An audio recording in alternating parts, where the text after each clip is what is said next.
Twitch.tv.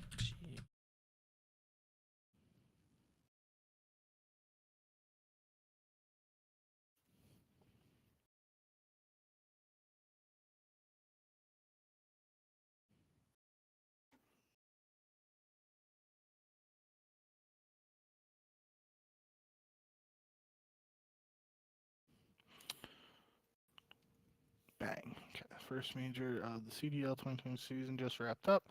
We're going live to give our instant reactions on episode 211 of the Ego Chall Podcast on Twitch or YouTube. All right.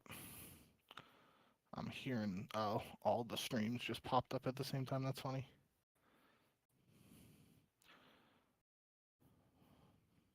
All right, testing 1 2 3 1 2 3. Testing 1 2 3 1 2 3.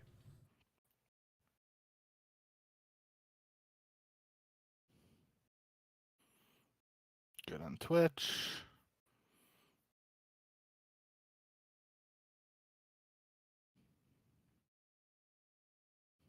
Good on YouTube. Yeah. All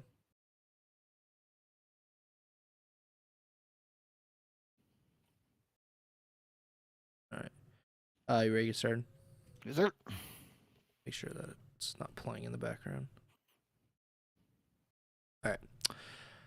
Hello and welcome to episode 211 of the Ego Chall Podcast. My name is Preston Byers, and as always, I'm joined by my co-host, Justin Binkowski. And on today's episode, we are talking about the first major of the 2026 CDL season. The Paris Genomates, just about 20 minutes or so ago, defeated OpTic Texas in the grand finals in a Game 7 of the grand finals to win the first major. We have a lot to talk about, a very eventful, very interesting weekend of action in the CDL. But before we get to any of that, how are you doing, Bink? Yeah, doing all right. Like you said, definitely a banger event to kick off the season on land. We had high hopes, and I think a lot of people had high hopes as well for this first event. And I feel like for the most part, from an objective standpoint, it delivered in terms of lots of interesting storylines, lots of good Call of Duty, and a lot to look forward to as the season progresses. So I'm ready to go. We always start with the grand finals, typically with these tournaments, and this was a very interesting one because we saw this matchup in the winners finals earlier on Sunday, and in that match, OpTic won 3-0. It was a pretty dominant 3-0 too, especially the S&D, a 6-0 win for OpTic on Scar S&D, which is just kind of amazing to think about considering how good Paris has been all season long and how up and down OpTic had been coming in to this major. But obviously OpTic went through the winners bracket, got to the grand finals. Paris beats FaZe in the losers finals, and then we get to the grand finals where Paris goes up 2-0. OpTic comes back with two of their own. Paris wins that middle S&D 6-2 on exposure, and then OpTic forces a Game 7 with an overload win, which Paris win. They win a Scar S&D 6-4, and you just said before we went live, the fact that Paris won these three S&Ds in this series, to go 3-0 in the S&Ds and then to, not really do anything else in the respawns other than that opening hardpoint win. I don't know, like S&D wins championships, right? That's the whole idea of this podcast, basically, is that if you are that good at a certain game mode, it can really turn the fortune into your favor, and that's what happened here. OpTic, notoriously, I would say historically, not been the most solid S&D team throughout their history. It definitely been more of a respawn team over the years, and while that has changed at different points during their history, this one came back to bite them. They lose 6-5 round 11 raid S&D in the first S&D of this series. Then, like I said, 6-2 on exposure, and then 6-4 on Scar. But almost came back at the end. I was a little bit worried because we had just seen FaZe blow that S&D lead to Paris in the losers finals, and I was like, well, we might just see it here again. And I don't really care who wins typically, but I just don't want to see this I don't want to see a team just collapse like that. And, FaZe certainly collapsed, and it looked like Paris might too. But it didn't happen. Paris clutches up. They win 6-4. And I think it's fair to say that Paris might be winning champs. This is the first time when we've said that, and it actually might be true. But Paris wins, I guess Paris, the city, and also the Gentlemates and anybody that has kind of occupied that spot has won their first event, because I don't think the Legion or the Falcons ever won anything. So a very kind of historic win for Paris to win this. But just overall thoughts on this grand finals that we just saw between OpTic and the Gentlemates.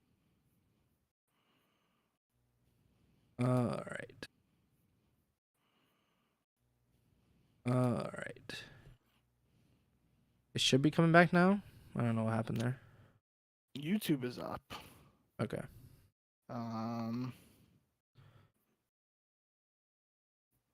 Twitch. Hello. Yeah, it should be working.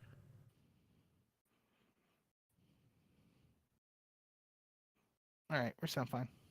Okay. Let me check YouTube. Cool. I should be good to just pick up.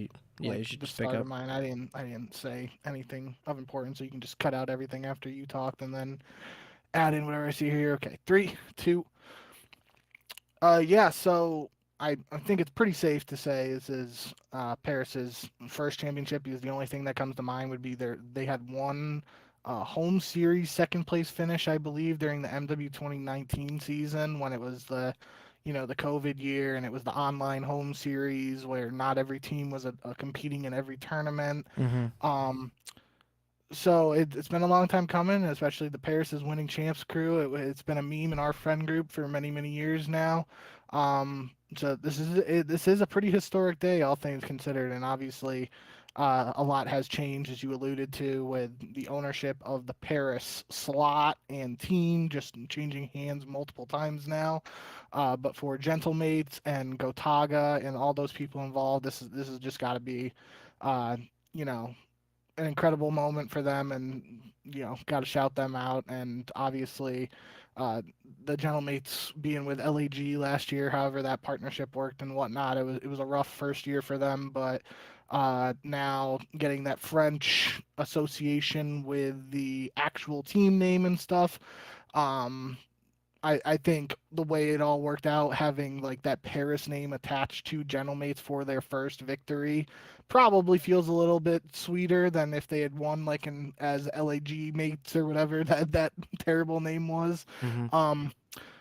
But yeah, and you kind of took my overall thing with this grand finals of the mates winning 3 S&Ds. That's how anyone who's listened for a long time knows the S&D kid in me just loves that, and the fact that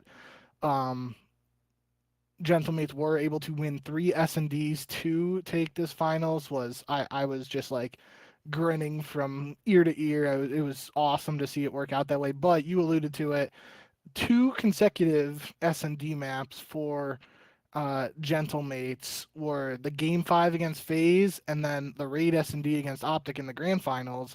They were down 5-2 in both of those maps, and they made 2 back-to-back 5-2 comebacks.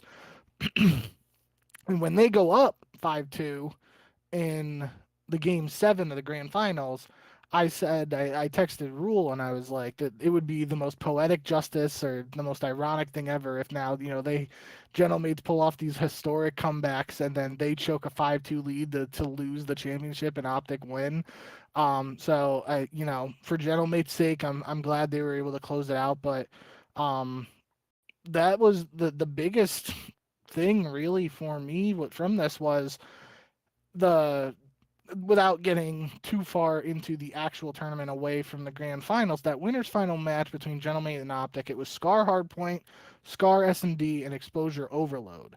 When I saw the map set for the grand finals, I saw Exposure Overload and Scar S&D were the last 2 maps, and those were the Scar Hardpoint wasn't in the grand finals series. So the 2 maps that 2 of the 3 maps OpTic beat Gentlemates in 3-ish hours prior to the grand finals were the last two maps of uh, the grand finals, and I was saying in the back of my head, like, okay, Gentleman's just lost these maps to OpTic, and in their heads, they got to be trying to close this out before it even gets to a map 6 to, so they're looking to win 4-1 or 4-0 if they want to like avoid having to replay any of those maps.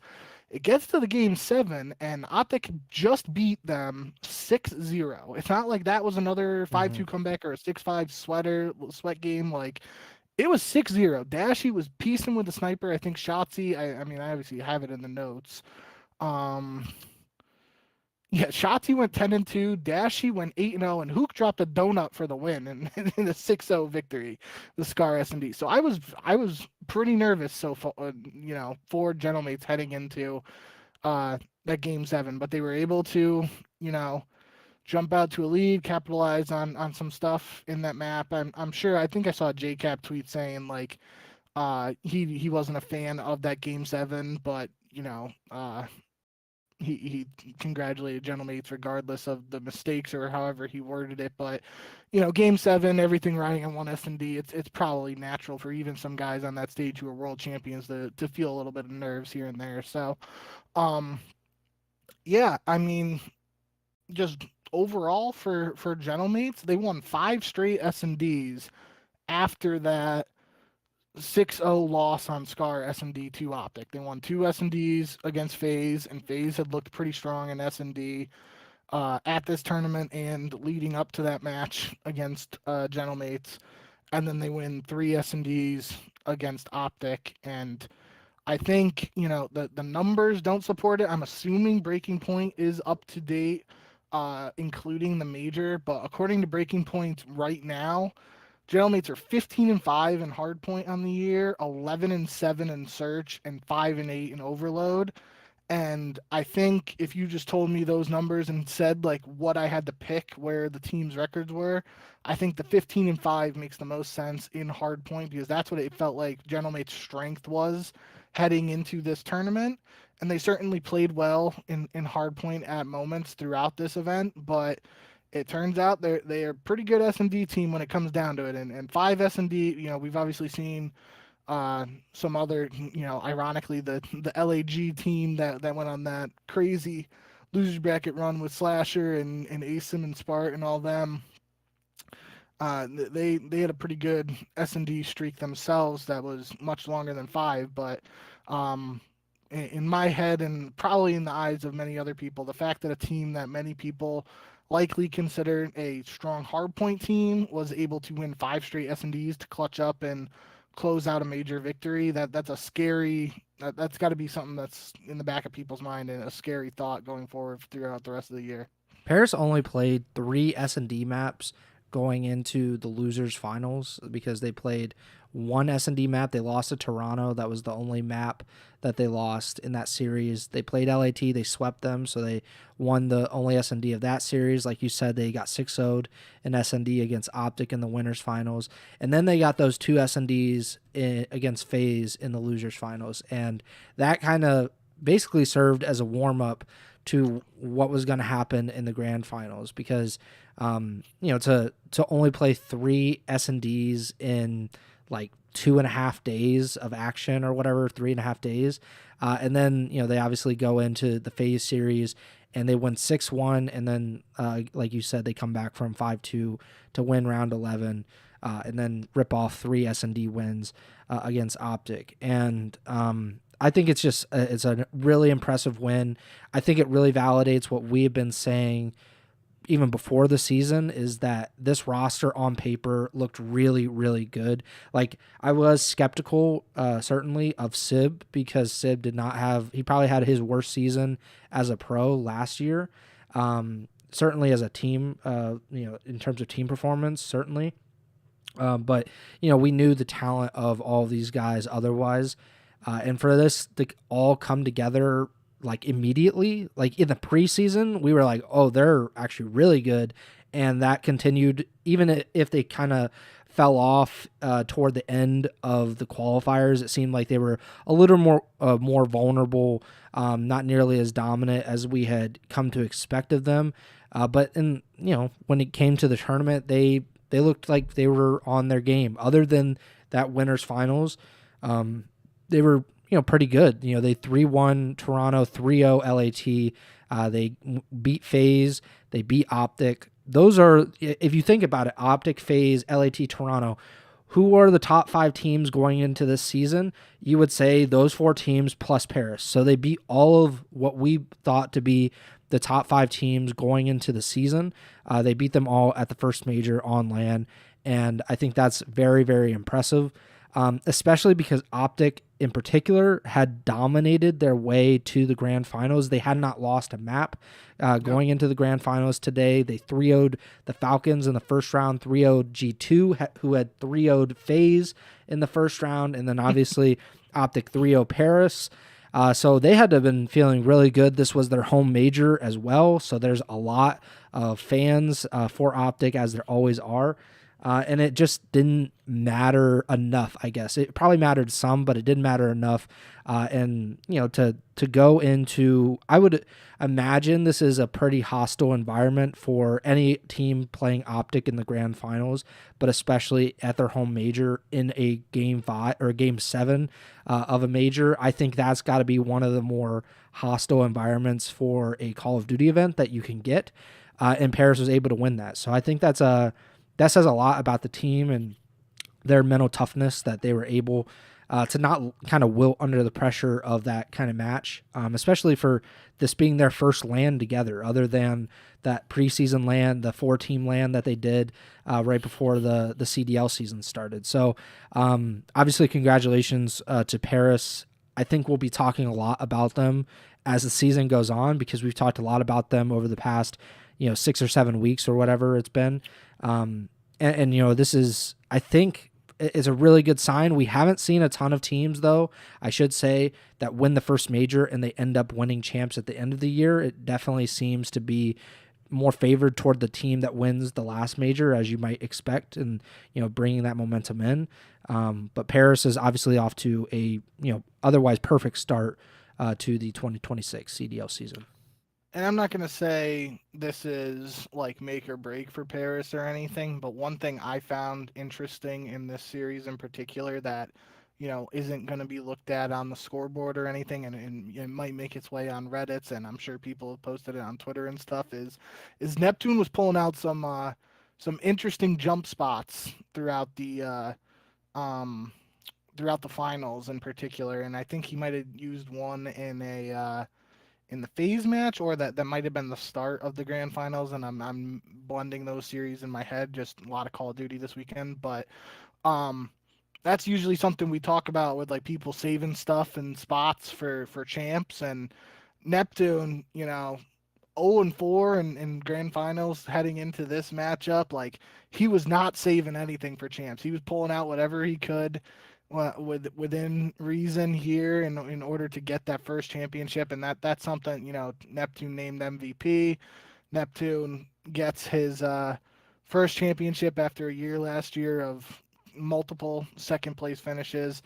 Special shout out to him. I mean, not gonna say I'm gonna write a Call of Duty book anytime soon, but writing a book on NEPTUNE's journey so far in the CDL, and even just his gaming career in general, going from entering COD to back down to challengers, then getting his shot again last year, and now this, like, it's a pretty cool story, all things considered. So special shout out Nep getting that first trophy lifted. Yeah, we talked about it last year, how he deserved to be in the MVP race, even though he definitely wasn't going to win MVP because of the impact that he had on Vancouver last year, and the difference that you could see. It was almost night and day between before he came in and after, where they go to a bunch of these grand finals and they're one of the best teams consistently.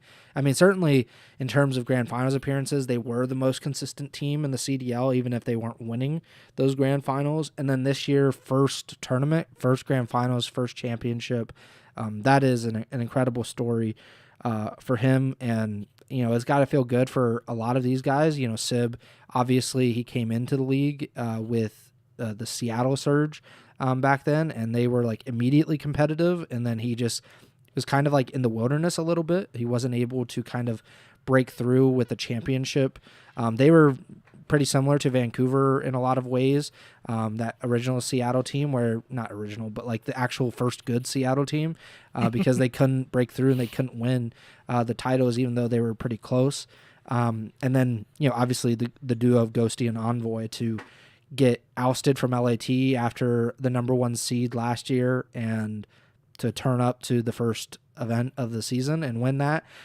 I would have a lot to say if I were them. Maybe they're a little more mature than me, but it's a pretty even the org, like you mentioned, like we talked about it at the end of last year, but LAG had like a really sneaky, awful season. Like they were maybe like the 5th or 6th worst team in CDL history, and I got overshadowed by the Vegas Falcons season. But they were literally one of the worst teams in COD history, and for them to kind of turn it around, they dropped everybody. They changed coaching staffs. They did everything basically to overhaul this team. They got rid of the very stupid name and brought in their own branding, and they're immediately champions. So to me, they did everything right over the offseason, and I guess this is the reward that they get for that. And, I'm sure they're hoping that this is just the beginning of a great season for them. I forget exactly how you worded it, but so this may be repetitive, but just in case it's not, I mean, we've both talked about at different points this season, the I don't think image is the right word, but the perception of this particular 4-player roster heading into the season. There were people that were saying this wasn't even a top 6 team or a top 8 team. I don't think it ever went to like below a top 8 team for this caliber of roster, but people were speculating on how the chemistry would work and how the players would work together outside of the game, yada yada. I saw and heard a ton of chatter on that, and to have them come out and get this first championship is definitely got to mean a lot. And it's also interesting, looping in OpTic here as well. We both it felt like we went through stages so far this season where OpTic and GentleMates looked like the top 2 teams, regardless of whether you wanted to put them 1 or 2. Then the holiday break comes. Both teams come back from the holiday break, and they don't look as dominant as they did before the break.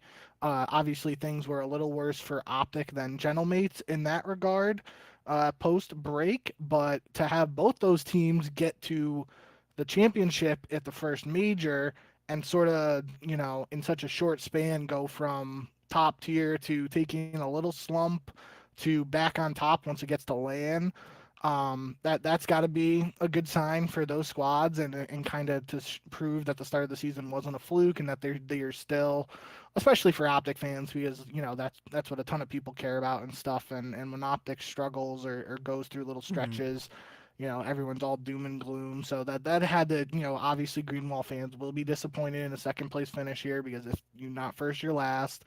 But they the fact that I mean they were the 6th seed heading into this tournament. I don't even know how many like objective Greenwall fans had them in the finals, even if though it was their home event and all that stuff. So to have the top 2 teams from the preseason and the start of the season work their way back up to being the top 2 teams again heading into the Major 2 qualifiers is an interesting storyline to keep an eye on. And now we'll have to see at the start of the qualifiers, do they hit a little rut here once again when we have this 1 week or it's like a 10-day break or whatever before the next set of matches kick off. That will be something we'll have to keep an eye on too. OpTic just being able to work themselves up, like you said, after really almost sinking to near the bottom of the CDL within a span of a few weeks.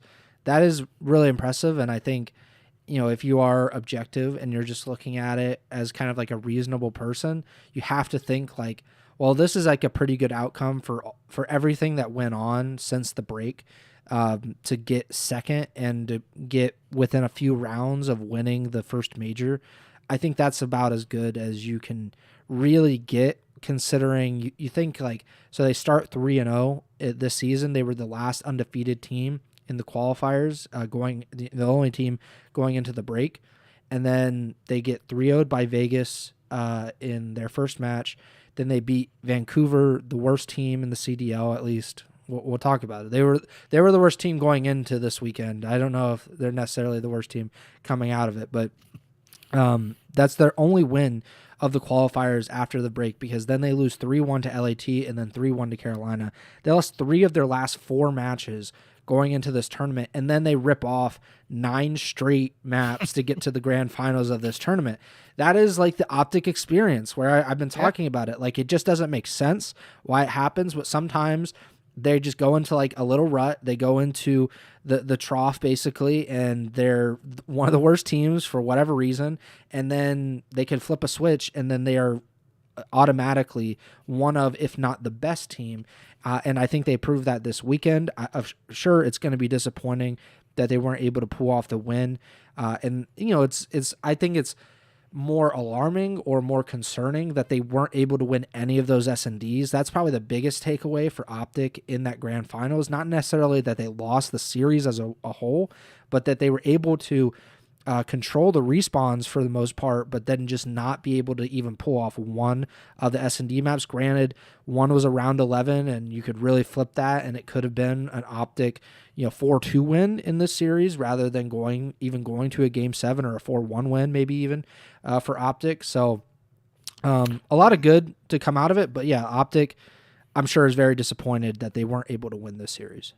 Yeah, you can, the round 11, they had a 5-2 lead, so that's obviously the biggest difference maker there. Is not only can you always say what we say about round 11 going either way, like if any of those 4 rounds before, or 3 rounds before the round 11 went another way, they could have closed this out before game 7, but at the same time, they had a man advantage in that round 10. It was either a 4v2. This was literally less than an hour ago, and I'm already forgetting. But I know I was messaging. Tremi sent me a message about it. It's like that. OpTic had an advantage in the 5-4 round of game 7 in the grand finals, where they're a round away from potentially forcing a round 11 and potentially getting in Gentlemate's heads a little bit. And if we're talking about a round 11 going either way, we can say that same thing about if they get to a round 11 in game 7, who knows what happens there. Strats are out the window. It's it's a pure chaos. So you can say what you want about that stuff. I think that game 2 is what I got to circle from the grand finals in particular, in terms of being the difference maker, because if OpTic win that they win the next 2 maps, that puts a lot of pressure on Gentlemates, and who knows what happens from there. Yeah, and I think those 2 teams are basically the only ones where I'm like, those 2 teams won't make a roster change. I think everybody else is at least on the table. Wow. I should say there's one team that I think probably won't, and that's probably G2. I think Minnesota will stick with their roster, even though like they probably could. If they could get someone, then it would make sense. But FaZe, they finished 3rd place in this, so they lose in the losers finals to Paris. Obviously they have a Luka on their bench, and we've talked about it before that if they perform to the standard that FaZe has historically performed, and that's getting to Championship Sunday, sometimes winning the championships, then it might be a while until Luka is able to get into the fold. For this, it's a little bit different because there's a lot of good to take out of this tournament, obviously, because they won 4 matches. But the reason that they won 4 matches was because they lost in round 1 of the winners bracket, and they got swept by G2. And then they had to fight their way through the losers bracket, which we said on the preview show. We were basically saying, like, well, if FaZe drops down to the losers bracket, all hell can break loose. And that's exactly what happened. And that lower part of the losers bracket just got deleted because FaZe went down there. They beat Boston. They beat Falcons in a game 5. They sweep LAT, which is very interesting. And then they get revenge on G2, who had beaten them not once but twice in a row, dating back to the qualifiers. They beat them in a game 5 to get to losers finals today, where they lose to Paris. So I'm not saying that they will make a roster change. I just don't think that it is a certainty that the 3rd place team at a major will stick with their roster, which I think is quite interesting considering that's not typically the case. But what do you think about FaZe in general coming out of this event. You picked them to win the championship, and I think that was a very valid and reasonable pick. We had kind of anointed them the best team in the world after whatever it was, like week 4 or 5, and then they go into a little, not a slump, but they have some hiccups, and then they have a very odd tournament by their standards. Yeah, I mean, you picked General Mates to win the whole thing pre-event. I picked FaZe, and if you'd asked me at the end of the day Thursday, like, is there a shot? Who's got a better shot of having the team they picked win the whole thing? Like, I'm not even thinking about FaZe at that point. At that point on Thursday, I'm like, oh boy, here we go again. We're starting with that Aluka talk. Like, Yep. everyone's gonna be saying FaZe is making a change, blah blah, and then about 3-ish hours ago, FaZe is up 5-2 in that game 5 against General Mates. I'm already thinking in the back of my head, like, damn, FaZe is going to have all momentum going into a series against OpTic, a matchup that people wanted to see in winners bracket round 2. Now they're potentially going to get it in the grand finals, and that just went completely out the window. But shout out NEPTUNE for that, because NEPTUNE literally went clinical in the game 5 against FaZe with a 1v3 and a 1v2. I think the 1v2 was actually an ace too. Like, he just went nuts at the end of that uh, losers bracket finals there to send General Mates to the finals. But um, yeah, for FaZe, it really was like you said it yesterday when we were texting for picks for the start of today when it was a FaZe G2 rematch. You're like, I'm going with FaZe, but if G2 beats him again, I swear to God. And I was thinking the same thing. I was like, I can't not pick FaZe here. And like, even if they lose, I'm not gonna feel stupid about it. But I was a little worried about the G2 rematch today, just because it feels like there was this, we've talked about it with the top teams in previous years about like a triangle or a square for like team A beats B, B beats C, C beats D sort of deal.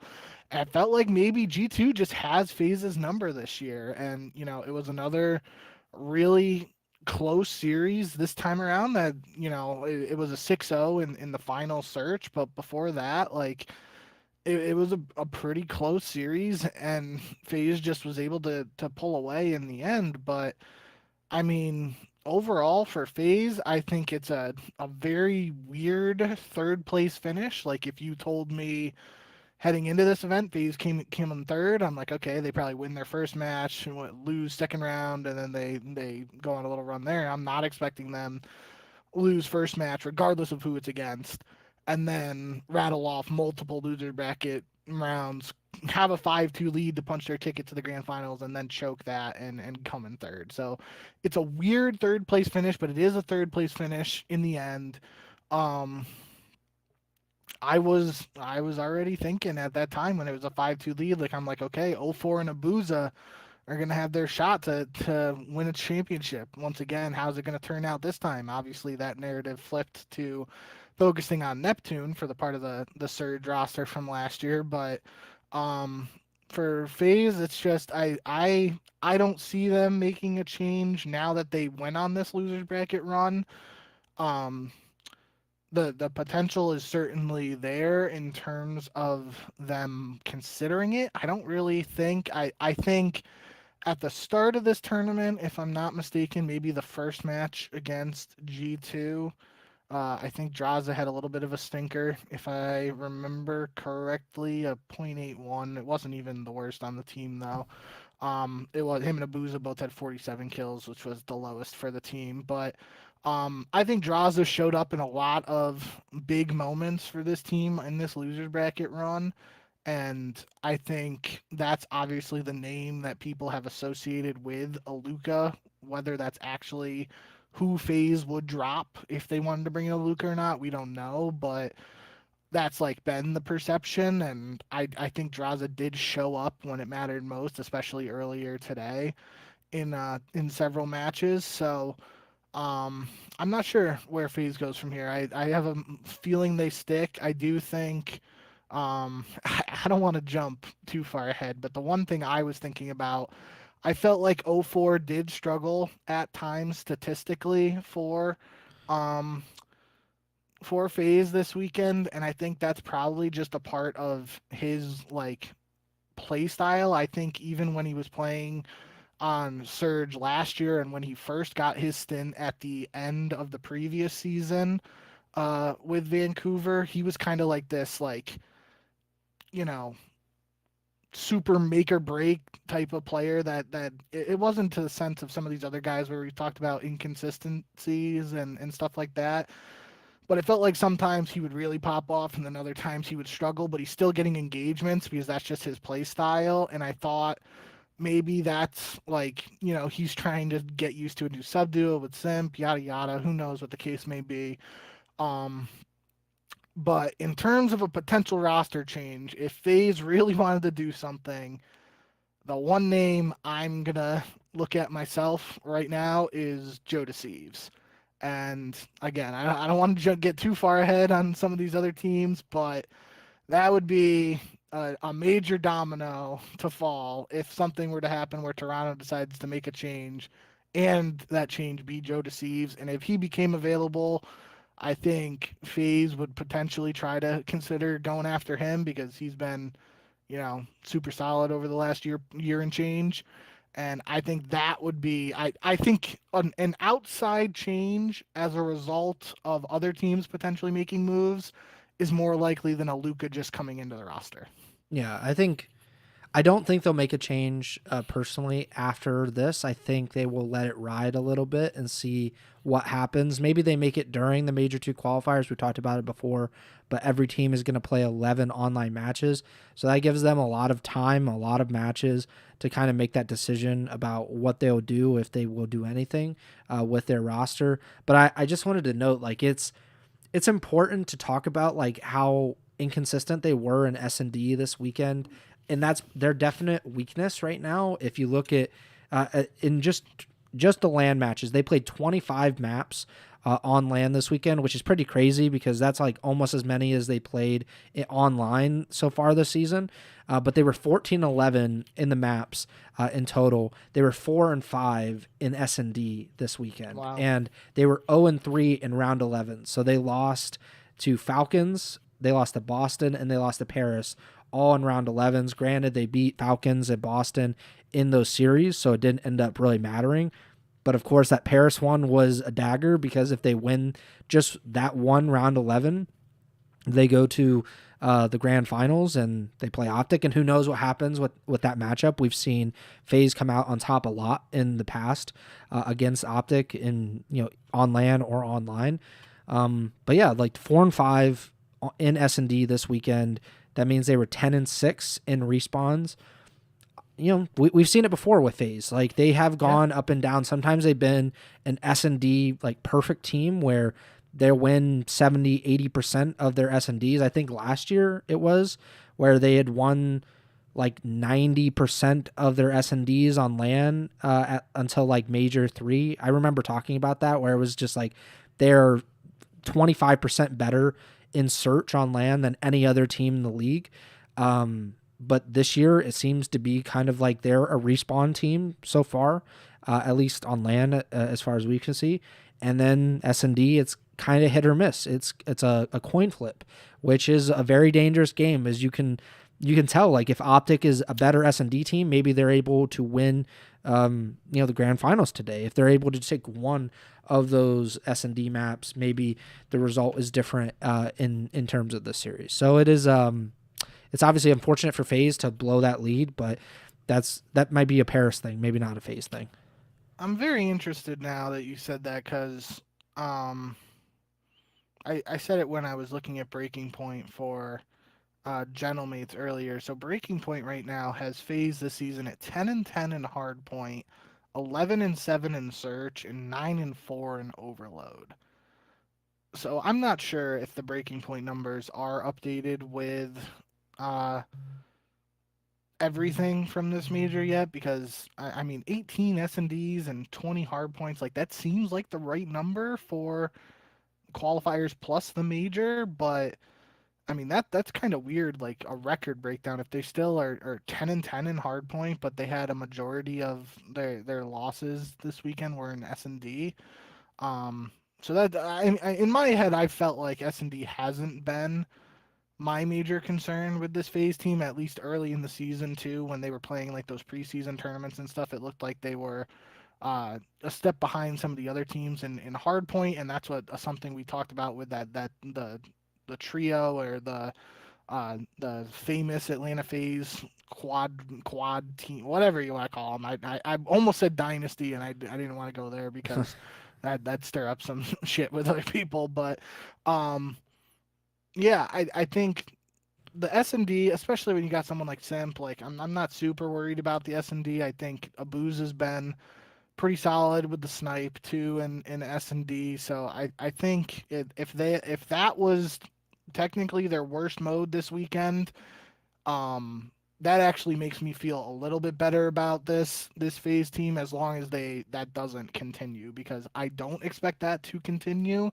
And obviously, if that improves, then that just makes FaZe a better team overall. Yeah, I don't want to doom and gloom about FaZe and S&D, but I would just say like to push back on, or just to be like a devil's advocate for this, it's we saw it in, what was it, BO Cold War? No. Was it Cold War where they got Tupac after they went Yeah. on that bad streak of S&D? So sometimes it is just kind of like they go through a string of losses, and that, they have to fix it, as a lot of teams do. But I think it's just interesting that this weekend, at least in the, like, I don't want to say like it's so bad, because again, they beat Falcons, they beat Boston, despite those round 11 losses, excuse me. But yeah, so they, at least according to Breaking Point, before this major, they were 7-2 in S&D. Well, And then this weekend they were 4-5. So, all right. maybe it is just playing better competition. They played Paris, they played G2 again, which we've talked about. G2 has won or lost a lot of game fives, and that kind of deflated their record. So maybe it was just they played better competition more consistently. But I also think about that now that I'm saying it, and they played like the top teams for most of Yeah. the qualifiers. So maybe it is just kind of like a bad tournament, and there's nothing to really take from this. But I did think it was interesting that they go from, being probably the best S&D team in terms of just the stats online to a below 500 team when they get to land. So yeah, I think it's going to be interesting to see what FaZe do. I definitely think they have the potential. We saw it in the qualifiers. They have the potential to be the best team. They beat Paris in the qualifiers, and I certainly think that can happen again. As we saw today, it was, that's a map that you should win. I think a lot of teams will say we were up 5-2. Like we should be able to win one round here and not lose this map and lose the series, but that is what happened. The best, probably pleasant surprise of the weekend is G2 Minnesota. They get fourth here at the major, which, if I want to say they got fourth, was it last year, the first major, or was that 2 years ago, where we talked about and we said like, well, they're definitively not the fourth best team in the league. You remember when we did that? I remember that. Yeah. I think it's Hatch was still on the team, so it might have been 2 years ago. But they finished, I want to say fourth or maybe even third. And we were like, well, just with how the bracket broke down, they did not play the best teams, and they are definitely not one of the top 3 or 4 best teams. I would say this weekend it's a lot different. Like, they played some pretty good teams. They played FaZe twice, which is always tough, and they nearly beat them 2 times, which is pretty incredible to think about. But hats off to them. They played really, really, really well this weekend. What did you think of Minnesota? Yeah, so they got third at Major 5 in 2023. That was with Attach, Fame, Cammy, and Bance. And then they got fourth at Major 1 in 2024 with Accuracy, Lens, Awakening, and Vivid. Definitely wasn't last year, because last year they came in 5th, 6th at Major 1, so maybe it was that. But I remember talking about that, like you said, and I just don't remember exactly which one we're referencing. But yeah, I think overall for G2, that first matchup against FaZe was one that going into this tournament they had to, you know, given their other options, they were playing a team that they had already beat, so they knew they could do it. And they came out, and not only did they do it again, they swept them. So I was very surprised by that happening again. I obviously knew, and we broke it down on the previous episode, that it was a possibility given that we had seen the matchup and saw it go in G2's favor. The thing in that match and throughout this weekend for me though was Skies at very different moments. Like in that FaZe G2 series to start the weekend, he was 29-21 map 1, 10-3 in the S&D. Other series throughout this weekend, I just noticed like he was putting up pleasantly surprising statistics again, and I don't remember which series it was. I don't think it was the first one, but um somebody mentioned it, whether it was on the desk or the caster, saying like, I think it might have been Maven saying like that it felt like this was like the first time that we've seen Skies do this since that, you know, champs winning season he had with the subliners. And uh it's just interesting that, you know, we saw guys, I don't want to jump all over the place again here, but we've seen the conversation around some players who had down years in the past, most recent, like Kenny and Skies last season. Mm-hmm. And now this year, Skies is seemingly, at least as far as this tournament goes, he was putting up some pretty decent numbers that people, again, like you were saying, I think if G2 struggled at this tournament, Skies would have been one of the names potentially on the chopping block for Minnesota, potentially considering making a move. And after this tournament placing, I agree. I don't see them making a move. And I think it's interesting to consider whether that's a good or bad thing for Minnesota long Yeah. term this season.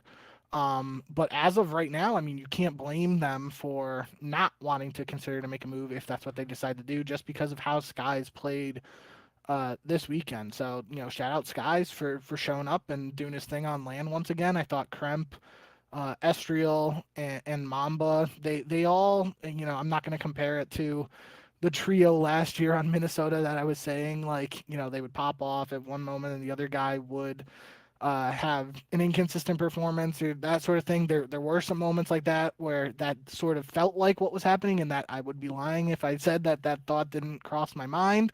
But I'm not going to go there with this team yet. I thought they all had some pretty strong performances, pretty good moments individually. If they put it all together, it will be interesting to see how G2 does. And I think that's just, you know, again, similar to the narrative we were just saying with OpTic and Paris starting strong at the beginning of the season. Gentlemates were one of the preseason surprises and one of those teams that played pretty well in the preseason. And then they kind of struggled at the start of the qualifiers and then had those two big wins to close out the qualifiers. And it's a similar, like, roller coaster esque chart, or however you want to look at it, to OpTic and Gentlemates. Just they happened in a different segment than those other two teams, but nonetheless, yeah, I think a lot of people would not have predicted Gentlemates top 4 here, but they got a Sunday appearance despite, you know, whatever everybody else is thinking about them and all that. So shout out Minnesota boys, and excited to see if they're able to keep that momentum going into Major 2. I think that is the interesting part about you know, performing well, whether it be, you know, like top 3, top 4, sometimes even like top 6 for some teams. And it's that decision of like, well, should we make a roster change here, even though this was like an objectively good performance and we should be proud of this. This isn't something like we're hanging our heads about. But I think Minnesota is in that category of like, this is good enough where we're not going to make a change, or, you know, we don't really have another option to make a change. But I think it is like, you know, I wonder like if FaZe were to make a change. I know you said Joe to Thieves, you know, maybe to FaZe, just like as an idea, because it would make a lot of sense. I think that was people connecting the dots in the off season when Abizi was leaving. It was like, where's Joe going? You know, is Joe going to go to FaZe because he has a pretty similar play style? He's even faster than Abizi is now. So I think that makes a lot of sense. But if FaZe were to make a change and say they move on from Draza or whatever, maybe Toronto gets in on Draza because that would actually make sense with their roster construction to bring him in, because we've talked about it before. Like, they're essentially playing out of role a lot of times, and they look uncomfortable a little bit. Like, they obviously recently they have looked really uncomfortable. I think they've lost like 4 of their last 5 or 5 of their last 6. So like, not great things coming from Toronto at the moment. But I think something like that would, if it came about, would be something, not Toronto, but also Minnesota. I was thinking about both of these teams, but like, I think both could benefit from someone like Draza, even if it isn't Draza himself. I just don't like, obviously the ARs we've talked about are at a premium. Like, you're not going to get a ton. Maybe they could swing a Luka just as kind of a loan, and then get him some CDL experience, and then FaZe wants to call him back, then they could trade Draza to G2. I don't know. Like, we don't really know how the loan system can really work in the CDL, so maybe something like that could happen.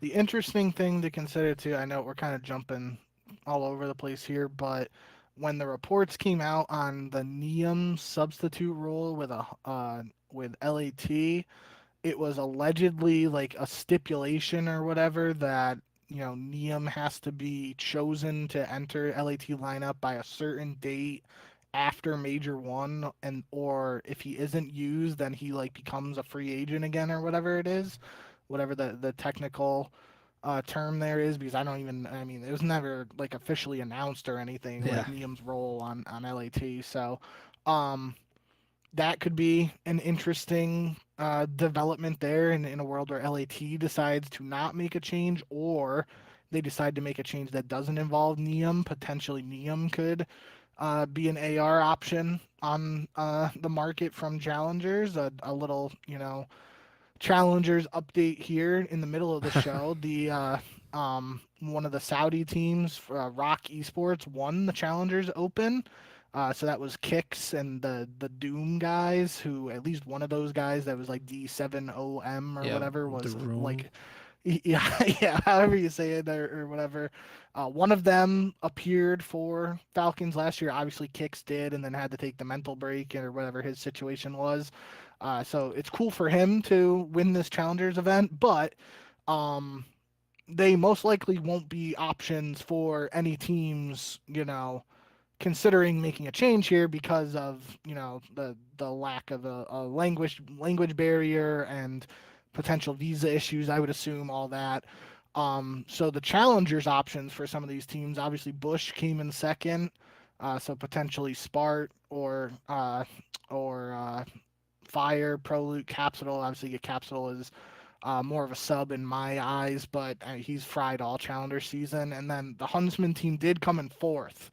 One of the EU teams came in third. I think it was Denza's team and FDOT. FDOT has been a name that came up, I think, last year for that Carolina squad that was going to compete at the Esports World Cup and then didn't end up happening. Yeah.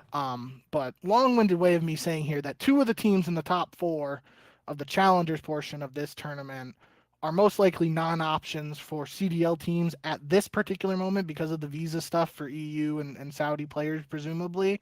So the options for the top teams are most likely those guys on the Bush squad that played well, Huntsman, which obviously ropes in NEPTUNE, as we're talking about him already, and then guys like a Luka, maybe someone like Brackerfellow also on that OMIT squad there.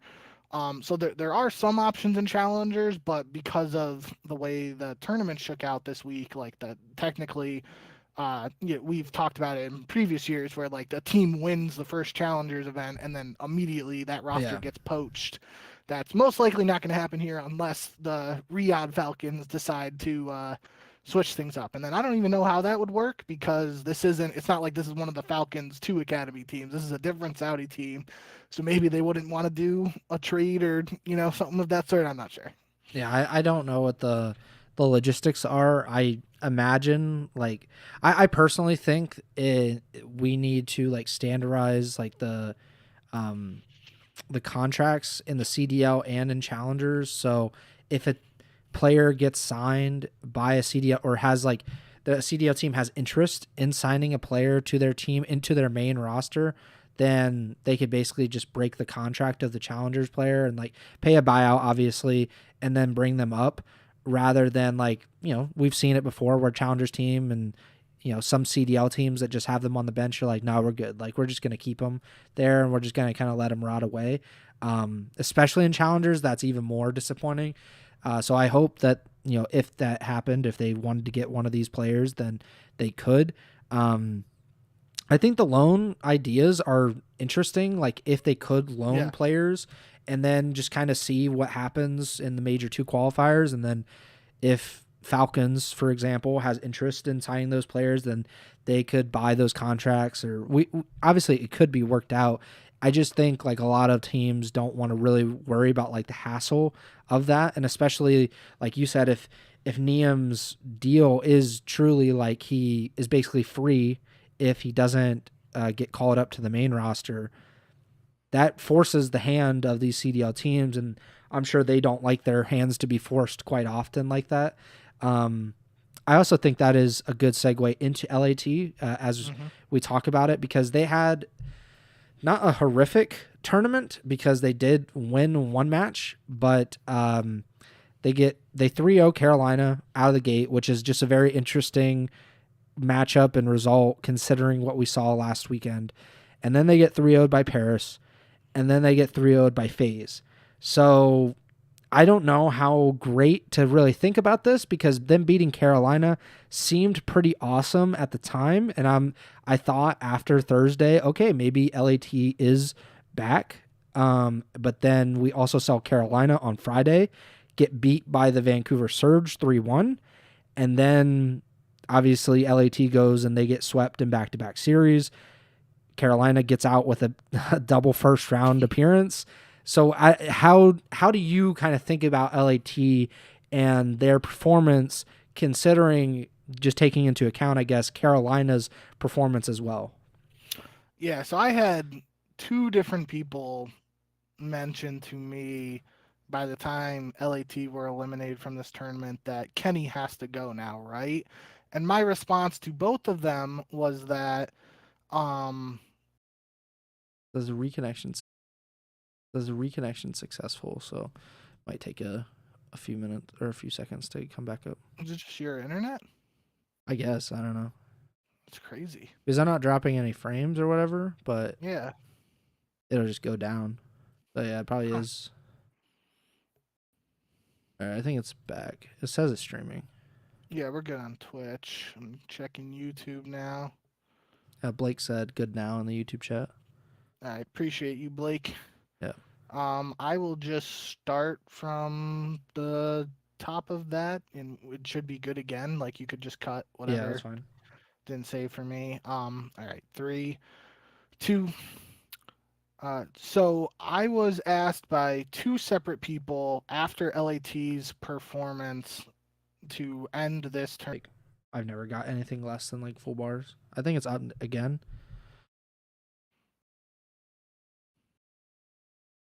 So if you want to just start in the middle of like you said, it starts with the OpTic series, and I can cut it together. You know what I mean? Yeah. Okay. I forgot how I said it leading into that. But starting with the OpTic series for LAT and the qualifiers, Kenny did play pretty well in that series in particular, and some people were like, Kenny showing up for a match against LAT, blah blah blah.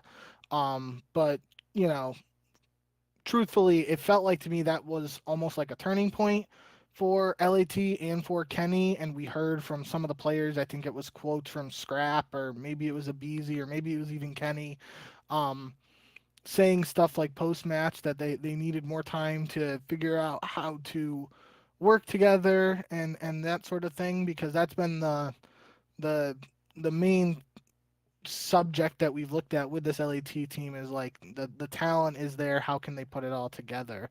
And it really felt like, again, taking Carolina's underperforming showing this weekend out of the equation, like them getting a win against Carolina, given how Carolina looked heading into this tournament, and it being, Kenny looked pretty strong, especially map one um, of that Carolina LAT series. Like I thought, this was maybe things turning a corner there for Kenny and LAT, but then Gentlemates just really, really strong showing out of them for the first match on Saturday between Gentlemates and LAT, and then that coincides with LAT losing again to FaZe.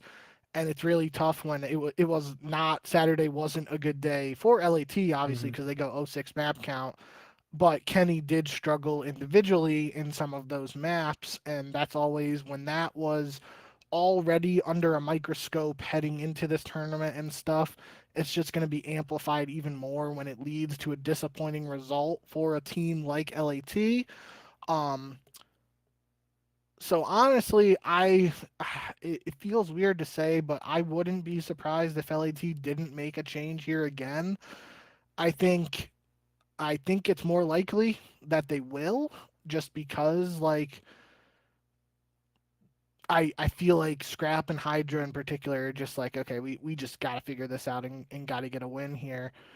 But I don't know, because it felt like they had a really good opportunity to make a change during the qualifiers, even if, like we talked about, the timing of it might not have worked out in terms of giving whoever they use as a replacement a lot of like time to acclimate to the system and whatnot. Mm-hmm. But like they had a good excuse. That's a better way of phrasing it. They had a good excuse to make a change during the qualifiers, and they didn't choose to do so.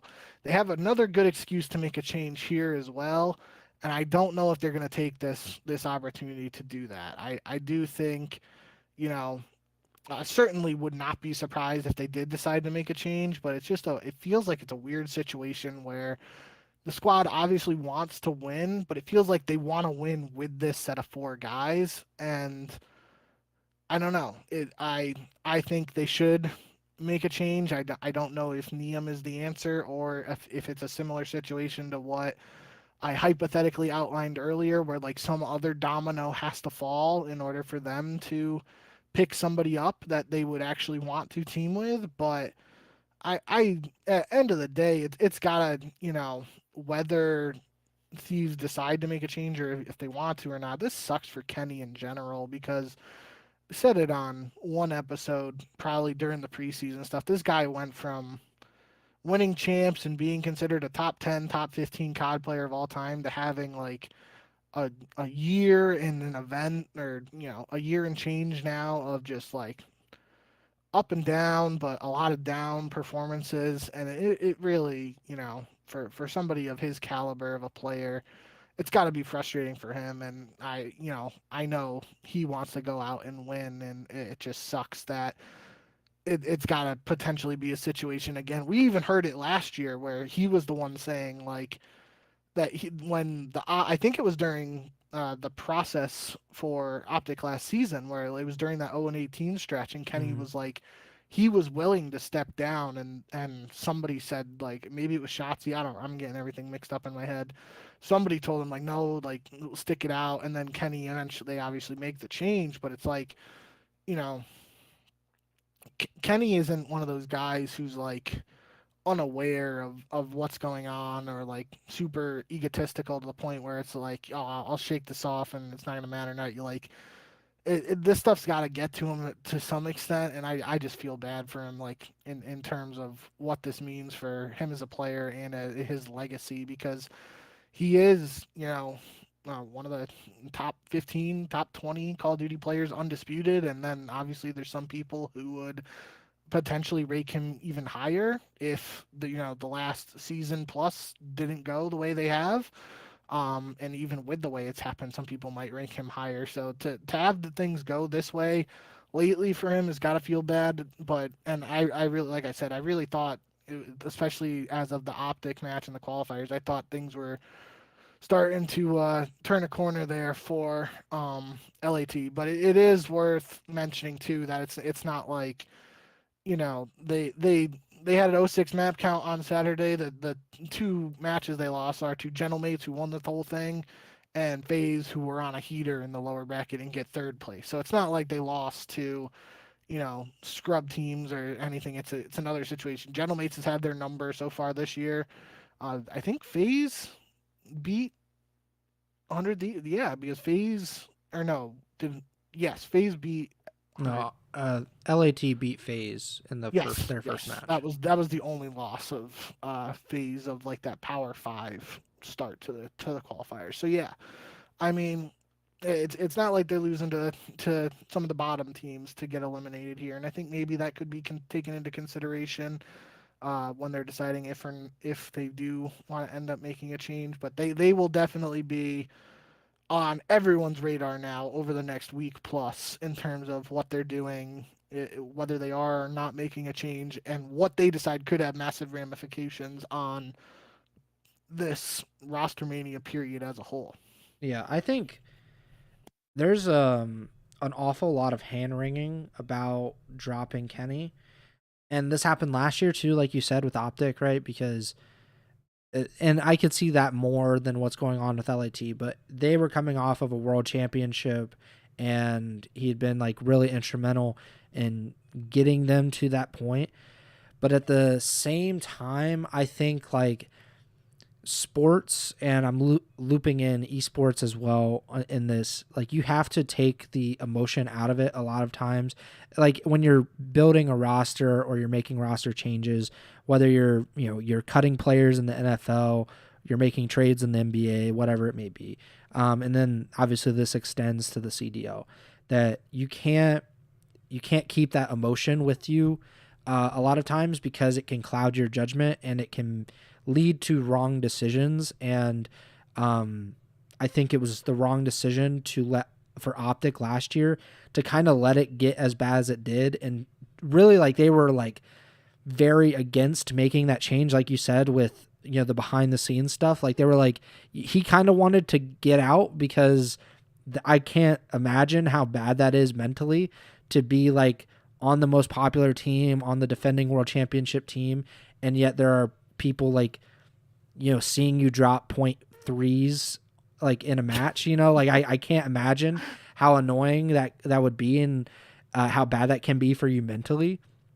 But at the same point, like OpTic was obviously right in making that roster change. They made it, and then they made another one, and then they ended up winning back-to-back world championships. They won, like if they didn't drop Kenny at any point, they weren't going to get Mercules, and that is what unlocked that championship for them. And for this year, LAT is in a similar situation where whether Kenny is the only roster change they need to make this season it remains to be seen, right? Like, obviously Ben J is on the drop a BZ train. I don't know if I'll get there, but like that is obviously like, I think Kenny has to be the first domino. Like if he gets dropped and then LAT is still not good, then they will make another roster change, because this is a world championship level duo in Scrappy and Hydra, that like they can't be wasted. It can't be potentially. Sorry. No. I was just saying, you can't be like thinking, well, we'll just write it out a year. Like this is not how this goes. Like this isn't the NBA or anything. Like this is like these guys can win multiple world championships. And it's been well documented by Nadeshot that this is potentially Scrap and Hydra's last year on 100 Thieves LAT. Yeah. Their contract is up at the end of this year. Obviously, it sounds like they would want to, LAT would want to re-sign them, but if they get a Saudi bag or some absurd offer from another team, it's very possible that the window of opportunity here for LAT is, shrinking. Yeah, and so like there's a lot of hand wringing going on around Kenny, and I think that more has to do not even so much about like his play and his career, although I do want to say like that is a part of it, but we have seen players like all-time greats get to the end of their career and teams don't really have any second thought about dropping them or trading them or whatever. Like Clayster got dropped, Crimsix got dropped, Slasher got dropped. These are players that were at certain points, like the best player in the game or one of the top 5 best players. And then if you look at the all-time standings, they're probably top 10, top 20 best players of all time. And Kenny is certainly among that group, top 10, I think pretty clearly. And yet time comes for us all. Father Time is undefeated, and everybody gets dropped except Nate Shot got out before that happened, and like it definitely would have happened. And Scump got out before it happened, and I don't know how long it would have taken. A lot longer for Scump than Nate Shot, but like eventually, if he played long enough, they would get to the point of like he's just holding us back. And Kenny is in that position right now, and it's unfortunate. It's not what you want to see, but for a team like LAT, or any team like LAT that has like the kind of aspirations that they do, this is unacceptable. Like they can't just keep rolling him out there and saying like this is like the right roster for the future of our organization. Especially like you said, like you